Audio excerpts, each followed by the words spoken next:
동양에서 단 한 권의 책만 읽어야 한다면 바로 노자의 도덕경이다. 성서와 바가바드기타를 제외하고 도덕경은 이 세상에서 가장 많이 번역된 책이다.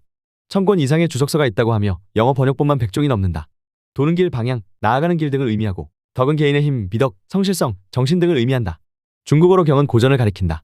그래서 이 책은 때때로 도와 그 힘을 말한 책, 인생의 길, 성실성과 도에 관한 고전 등으로 번역되기도 한다. 약 5000단어로 이루어진 간결한 책으로 산문과 시가 섞여 있으며 각 페이지는 암시성이 매우 높아 소크라테스 이전 철학자들의 단편을 연상시킨다. 학자들은 이 책이 오래전부터 구전으로 내려오던 말씀을 노자가 한데 모아놓은 것이라고 본다. 물론 노자가 실존 인물이었는지 확실하게 말할 수 없다. 유일한 출처인 사기의 사마천 역시 자신의 기록이 확실치 않다는 사실을 언급하였다. 하여간 기원전 604년에서 531년에 걸쳐 살았다고 전해지는 노자는 주나라 시대의 기록을 보관하고 관리하는 사관이었다. 기원전 4세기나 3세기에 태어난 것으로 추정되지만 기원전 7세기나 6세기에 태어난 것으로 기록한 문헌도 있다.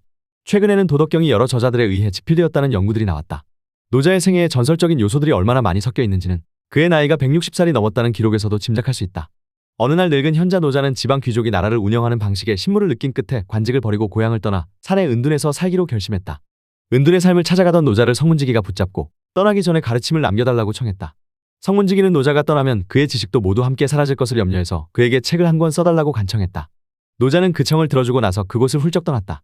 그리고 그 뒤 그가 어떻게 되었는지 아는 사람이 없다고 전해진다.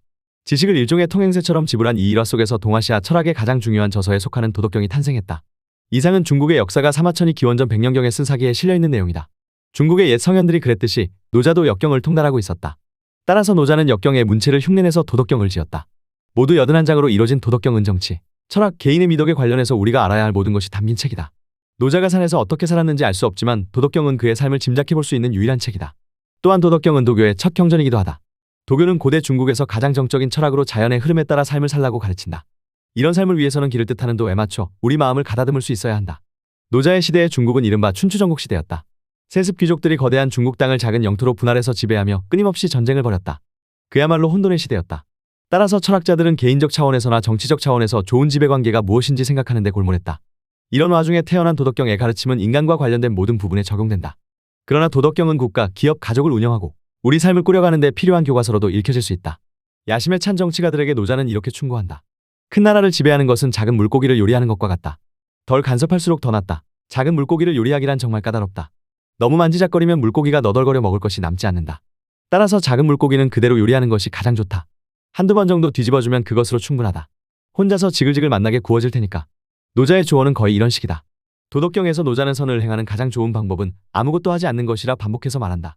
이른바 무의라 일컬어지는 것이다. 요컨대 적은 것이 더 낫다라는 원칙은 요리사에게나 왕에게나 똑같이 적용된다.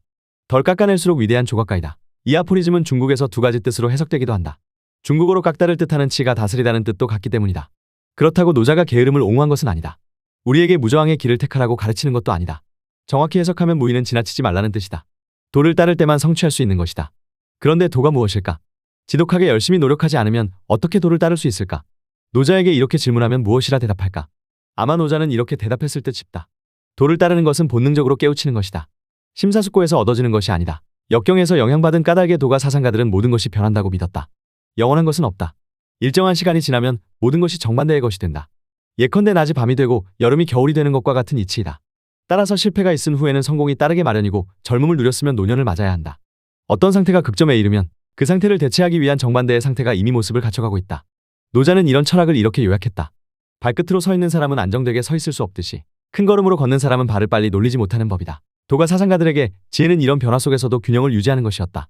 자전거를 타는 사람이 지세에 맞춰 끊임없이 조절해야 넘어지지 않는 것과 같은 이치이다. 모퉁이에서 회전할 때는 몸을 기울여야 하고 언덕을 오를 때는 페달을 힘차게 밟아야 한다. 도에 정신을 맡겨야 한다. 위험이 닥치면 즉흥적으로 피하는 당신의 본능적 능력을 믿어야 한다. 그러나 모든 일에 소극적으로 대처하라는 뜻은 결코 아니다. 현명한 사람은 세상의 덧없음을 받아들이지만 변화를 기대한다. 하지만 지나친 기대를 갖지는 않는다. 우리가 세상사를 통제할 수는 없다. 그러나 어떤 것도 영원히 똑같을 수는 없다는 사실을 잘 알고 있다. 따라서 변화가 일어날 때를 대비해야 한다. 혼돈이 있은 후에는 질서가 찾아오는 법이다. 한아름이 넘는 나무도 작은 싹에서 시작되었고 9층 높이의 탑도 한 줌의 흙더미에서 시작되었으며 천리길도 한 걸음부터 시작된다. 일반 독자들은 이 책을 일과서 혹은 기도서처럼 숭배하면서 위로나 통찰, 지혜의 원천으로 삼는다. 높은 덕을 가진 사람은 덕을 강요하지 않는다. 이 때문에 그는 더욱 높은 덕을 갖게 된다. 모든 것을 알면서도 하나도 아는 것이 없다고 생각하는 것이 진정한 지식이다. 아는 것이 하나도 없으면서 모든 것을 알고 있다고 생각하는 것이 인간의 공통된 죄악이다. 위대한 웅변은 오히려 어눌한 것처럼 들린다. 삶을 추구하지 않음으로써 우리는 가치 있는 삶을 살 수 있다. 모든 일이 저절로 이루어지도록 내버려 두라는 것이다. 순종과 정신적 순응성을 강조한다는 점에서 노자의 주장은 신비주의적이다. 이 책은 신체의 긴장을 풀고 굳어진 생각의 틀로부터 우리 자신을 해방시키고 마음과 영혼을 진정시키라고 권유한다. 특히 돈은 우리에게 텅 빔과 무의 가치를 깨달으라고 말한다. 그릇이 소중한 것은 그 안이 비어있기 때문이다. 순수한 도교는 의식적 절차를 요구하지 않으며 이 세상을 고통과 슬픔의 영역 혹은 우리 자신을 해방시켜야 하는 고뇌의 수레바퀴로 보지 않는다. 우리가 지상에 온 것은 우리의 존재를 완성하기 위해서이다. 할 수 있는 한참 되고 진실하게 우리의 인생을 즐기고 욕망에 집착하지 않으면서 그 욕망을 충족시키고 죽음이 찾아올 때에는 드디어 도와 합일하게 되었다고 생각하며 차분히 그것을 받아들여야 한다. 이렇게 하여 도를 따르는 사람들은 마침내 도가 되는 것이다. 유용하게 보셨다면 이 주제에 대한 여러분의 의견을 댓글로 달아주세요.